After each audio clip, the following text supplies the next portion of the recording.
Hello everyone, welcome to my channel. তো আজকে আমি আপনাদের সাথে শেয়ার করব তরকারির রেসিপি।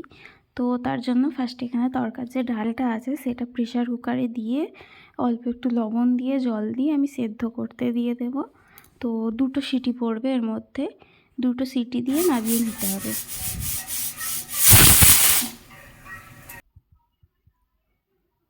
তো দেখুন 2টো সিটি পড়ে গেছে, আমি এটা নামিয়ে রেখে দেবো এবং আমি কড়া নিয়ে কড়ার মধ্যে তেল গরম করতে দেব। তো তার মধ্যে ডিম ভেজে নেব। এর মধ্যে আমি 3টে ডিম দিয়েছি, তো ডিমটা ভালো করে ভেজে নিতে হবে।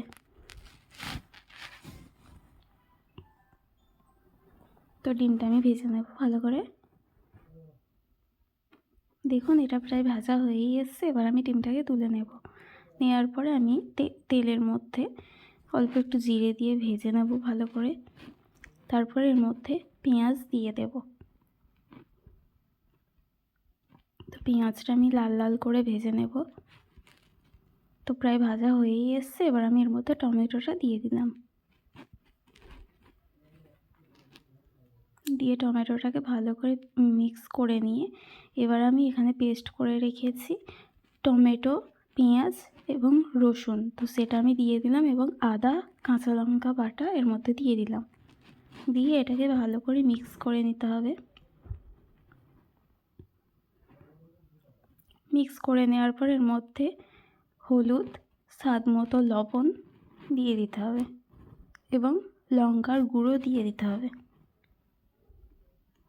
তো দিয়ে এবার ভালো করে মশলাটাকে কষিয়ে নেব আমি।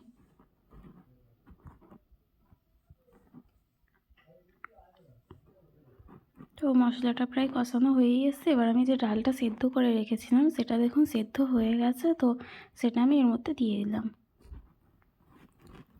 দেওয়ার পরে এটার সঙ্গে ভালো করে মিক্স করে নেব। তারপরে এর মধ্যে কালারটা আসার জন্য একটু কাশ্মীরি লঙ্কার গুঁড়ো দিয়ে দিলাম।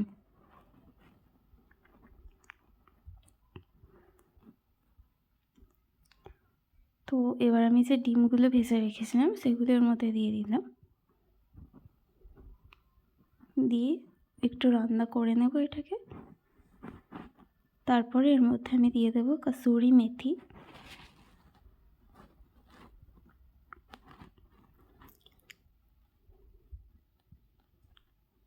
এরপরে আমি এর মধ্যে দিয়ে দেবো তরকার মশলা।